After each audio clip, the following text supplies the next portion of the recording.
Kita beralih ke informasi lain, pemirsa. Pasca SK Menteri Dalam Negeri yang memasukkan 4 pulau milik Provinsi Aceh di Kabupaten Aceh Singkil ke Sumatera Utara, Gubernur Aceh melakukan pertemuan tertutup dengan forum bersama DPR RI, DPD RI, serta DPR Aceh. Rapat yang berlangsung Jumat malam dilaksanakan di Pendopo Gubernur Aceh.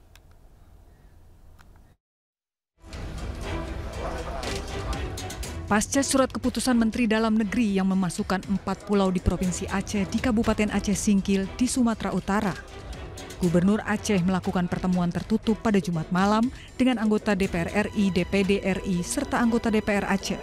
Pertemuan diketahui membahas soal sengketa pulau milik Aceh.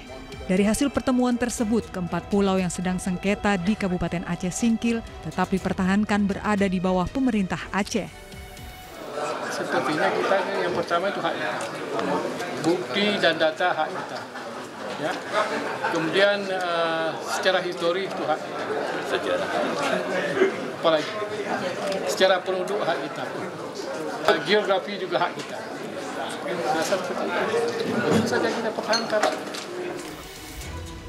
Dalam rapat tersebut, pemerintah Aceh juga menyusun langkah dan sikap resmi yang akan disampaikan pada pertemuan dengan Mendagri tanggal 18 Juni mendatang. Dari Banda Aceh, Sukri Sarifuddin, iNews melaporkan. Sebelumnya, Gubernur Sumatera Utara Bobi Nasution menyebut akan mengajak pemerintah Aceh untuk bekerja sama mengelola 4 pulau yang berada di Kabupaten Aceh Singkil jika nantinya keputusan Kemendagri tetap menyerahkan 4 pulau tersebut menjadi wilayah Sumatera Utara.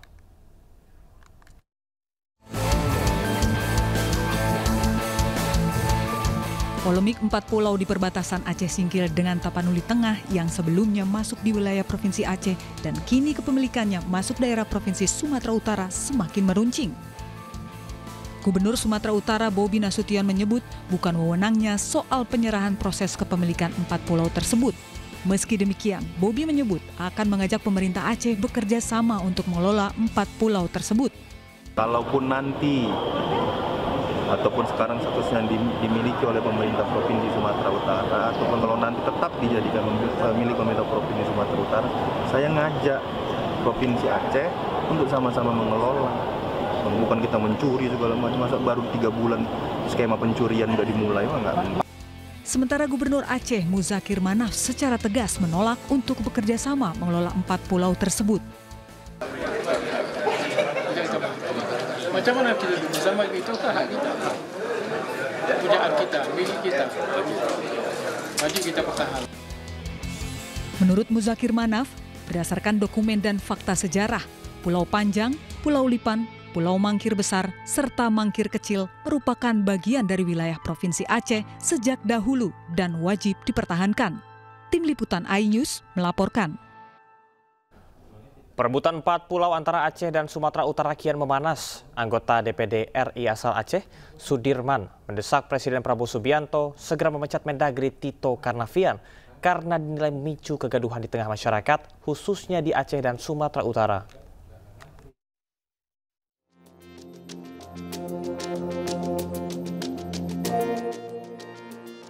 Polemik penyerahan 4 pulau di Kabupaten Aceh Singkil kepada Provinsi Sumatera Utara semakin memanas. Anggota DPD RI asal Aceh, Sudirman, secara tegas mendesak Presiden Prabowo Subianto segera memecat Menteri Dalam Negeri Tito Karnavian. Sudirman menilai keputusan Mendagri yang tertuang dalam keputusan Menteri Dalam Negeri tahun 2025 justru memicu kegaduhan di tengah masyarakat, khususnya di Aceh dan Sumatera Utara. Ia menegaskan secara historis, sosiologis, dan politis, Pulau Panjang, Lipan, Mangkir Kecil, dan Mangkir Besar telah lama menjadi bagian dari Aceh. Keputusan menteri itu bukan harga mati. Dan itu masih bisa di-breakdown kembali dengan upaya apa? Menjamin kondisi yang kondusif, keamanan, kenyamanan. Sehingga tidak muncul kontradiksi, tidak muncul polemik macam-macam begini yang dilakukan oleh ulah menterinya. Bukan untuk membuat polemik. Jadi gampang sebenarnya masalah itu kalau presiden mau menutup ini. Tidak boleh abai, presiden nggak boleh diam, nggak boleh. Menteri Dalam Negeri itu bawahannya kok. Hari ini diberhentikan, hari ini selesai. Sementara itu, Menteri Dalam Negeri Tito Karnavian memastikan pemerintah terbuka terhadap gugatan hukum atas penetapan batas wilayah Provinsi Aceh dan Sumatera Utara ini. Tito menegaskan pemerintah tidak memiliki kepentingan pribadi dalam keputusan ini dan menilai proses yang ditempuh sudah sesuai aturan. Nah, namun kemudian mungkin ada pihak yang mungkin menerima, ada yang tidak menerima, ya kita paham lah.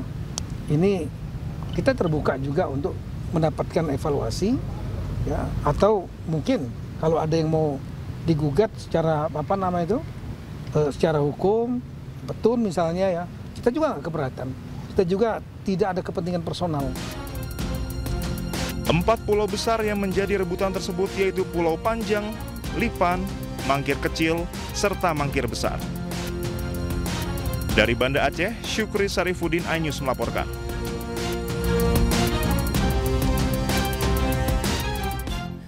Cegah gesekan di masyarakat terkait dengan sengketa 4 pulau di Kabupaten Aceh Singkil, anggota Komisi 3 DPR RI asal Aceh, Nasir Jamil, mendesak Presiden Prabowo membatalkan keputusan Mendagri.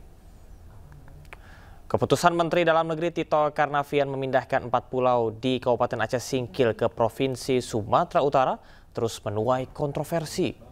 Masyarakat Aceh menilai pemindahan Pulau Panjang, Pulau Lipan, Pulau Mangkir Kecil, serta Mangkir Besar dilakukan dengan sangat gegabah tanpa memperhitungkan potensi konflik yang akan terjadi. Untuk mengantisipasi konflik yang terjadi di Aceh dan Sumatera Utara, anggota DPR RI dari Aceh, Nasir Jamil pun meminta Presiden Prabowo Subianto memerintahkan Mendagri segera membatalkan SK pemindahan 4 pulau tersebut.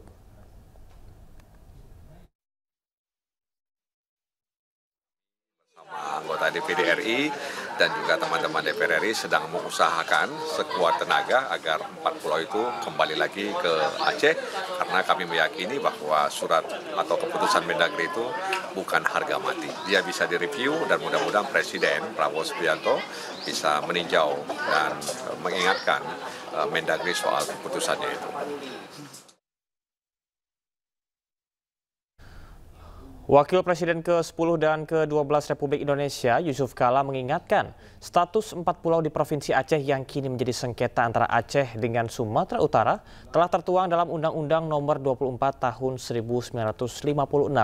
Selain di Undang-Undang Nomor 24 Tahun 1956, status 4 pulau tersebut tertuang dalam Perjanjian Helsinki yang disepakati antara Gerakan Aceh Merdeka dan Indonesia yang diteken pada 15 Agustus 2005. Pak JK, tapi kalau kita melihat keputusan yang diputuskan oleh pemerintah pusat gitu ya, dari Mendagri, kalau Anda melihat ini kan artinya pemerintah pusat memiliki data dan juga landasan hukum tentang teritorial 4 pulau itu. Kalau landasan hukum yang Pak JK tahu seperti apa mengenai letak teritorial 4 pulau itu? Ya, sekali lagi pendirian Provinsi Aceh sebagai provinsi dengan otonomi khusus, itu dengan Undang-Undang 24. Jadi kalau secara umum termasuk pulau yang diklaim oleh Aceh itu Singkil bagian dari Aceh. Jadi tentu dari segi sistem hukum Undang-Undang lebih tinggi dibanding Kepmen kan. Ya, Jadi agak sulit tentu itu dirubah dengan Kepmen karena yang mendirikan Aceh itu undang-undang. Barangkali Anda sudah berkomunikasi dengan Mendagri soal ini seperti apa, Pak? Iya, saya berkomunikasi dengan beliau dan saya yakin maksudnya baik. Tapi di lain pihak Aceh menganggap itu bahwa pusat tidak lagi nanti kurang dipercaya lagi. Sulit bagi kita semua yang sudah bekerja baik dengan teman-teman untuk kedamaian di Aceh, nanti lagi timbul masalah baru. Jadi dan di samping itu sejarah ada diulas di sejarah sejak dulu. Itu memang pulau itu masuk ke Aceh. Bagian dari Aceh. Termasuk mungkin pada saat itu pertemuan di Helsinki dan lain sebagainya, Pak, MOU itu? Kita tidak bahas itu. Helsinki hanya mengatakan MOU Helsinki bahwa perbatasan di Aceh itu harus sesuai dengan perbatasan tahun 1956. Tahun 96 itu Undang-Undang 24 yang dikeluarkan oleh Bung Karno agar provinsi Aceh menjadi provinsi. Jadi perbatasannya kabupaten-kabupaten itu. Ya, kabupaten itu memang agak pasti sesuai itu. Sehingga kenapa sekian puluh tahun tidak dibikin peta perbatasan. Karena dianggap bahwa kabupaten ini cukup untuk perbatasan itu. Dan pemirsa, untuk membahas polemik 4 pulau Aceh Singkil yang kini masuk dalam wilayah Sumatera Utara, sudah bersama dengan kami Wakil Menteri Dalam Negeri Bima Arya Sugiarto. Selamat sore Pak Bima Arya. Selamat sore.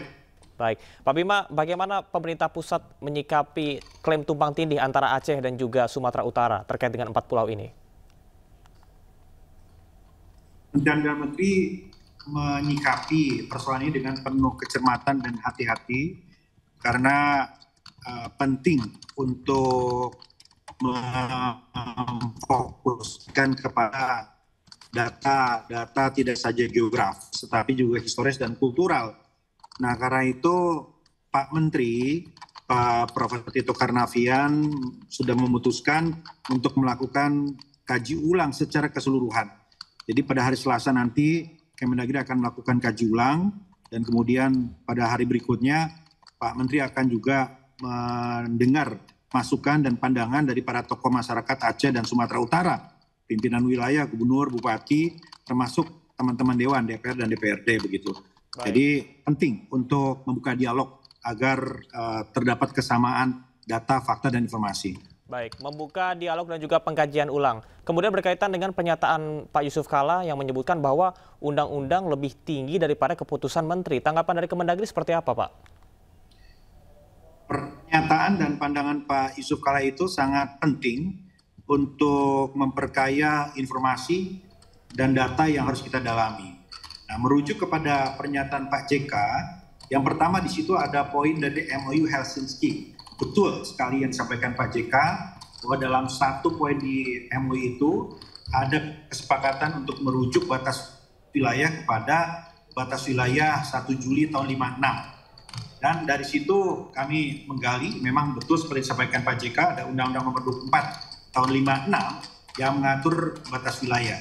Namun sayangnya sampai saat ini kami belum menemukan data yang lebih detail terkait dengan koordinat batas wilayah dalam undang-undang tersebut. Jadi di Undang-Undang Nomor 24 tahun 56 itu hanya diatur secara umum saja tentang batas-batas daerah yang meliputi beberapa kabupaten di sana, seperti di Aceh Besar, Pidi, Aceh Tengah, Aceh Timur, Aceh Selatan, dan Kota Besar Kutaraja saat itu istilahnya. Nah, jadi tidak ada secara detail atau belum kami temukan angka-angka koordinat yang diatur di situ, begitu. Baik. Nah, karena itu ini penting untuk terus kita telusuri otentifikasi dari dokumen-dokumen ini. Baik, Pak Bima, artinya apakah dengan adanya pengkajian ulang tersebut termasuk kepada nantinya akan melibatkan tim penegasan batas daerah atau TPBD setempat atau seperti apa, Pak? Ya, hari Selasa itu kami akan undang seluruh yang tergabung dalam tim nasional pembakuan rupa bumi ini. Jadi akan diminta dipaparkan secara kronologis data-data kesepakatan, ada juga informasi tentang kesepakatan 92 oleh antara Gubernur Sumut dan Gubernur Aceh yang menyepakati batas wilayah. Tetapi kami telusuri juga di situ tidak ada juga secara detail dan rinci tentang koordinat tadi begitu. Jadi yang penting adalah proses dialog komunikasi untuk memperkaya data. Baik, Pak Bima, sengketa ini kan tidak hanya soal batas wilayah saja, tapi juga menyangkut publik, kemudian juga pelayanan, pajak, serta identitas warga. Apa yang dilakukan oleh Kemendagri untuk memastikan bahwasanya hak-hak dari warga ataupun juga masyarakat di 4 wilayah ini tetap terpenuhi selagi proses ini berlangsung? Jadi kan sengketanya tentang 4 pulau tadi ya. dan sejauh ini informasi yang kami dapatkan bahwa pulau tersebut ya pulau yang tidak memiliki aktivitas keseharian penduduk begitu. Jadi beda dengan wilayah Tapanuli Tengah ataupun Aceh Singkil yang memang padat penduduknya dan ada aktivitas keseharian gitu. Baik, Pak Birma, terakhir apakah sengketa semacam ini juga terjadi di beberapa wilayah di Indonesia, dan apabila potensi itu ada, apa yang akan dilakukan oleh Kemendagri? Banyak pekerjaan rumah untuk menuntaskan batas-batas wilayah, batas desa dan beberapa juga batas wilayah. Tidak mudah karena tadi memerlukan data informasi historis, kemudian kesepakatan dan titik koordinat yang disepakati begitu. Nah, ini hanya salah satu data dan penting untuk menyepakati batas wilayah ini karena ini terkait dengan kedaulatan negara. Jadi pemerintah Republik Indonesia harus selalu mengupdate data-data batas wilayah ini kepada Perserikatan Bangsa-Bangsa untuk menegakkan kedaulatan negara dan mencegah adanya intervensi ataupun pencaplokan dari batas wilayah kita oleh negara lain begitu. Baik, Pak Bima, kalau kita berpikir secara visioner, apakah nantinya keputusan final ini akan melalui Permendagri atau melibatkan keputusan Mahkamah Konstitusi? Ya, insya Allah tidak sampai menimbulkan proses hukum lanjutan. Kita lihat saja, tidak ada yang tidak bisa disesuaikan. Yang penting adalah keterbukaan dan proses dialog untuk saling bertukar pikiran dan menyampaikan data-data yang relevan. Baik, Pak Bima Arya, terima kasih atas informasinya. Kita harapkan bahwasanya pengkajian ulang ini bisa baik untuk Aceh dan juga Sumatera Utara dan juga mencapai jalan tengah. Terima kasih, selamat bertugas kembali.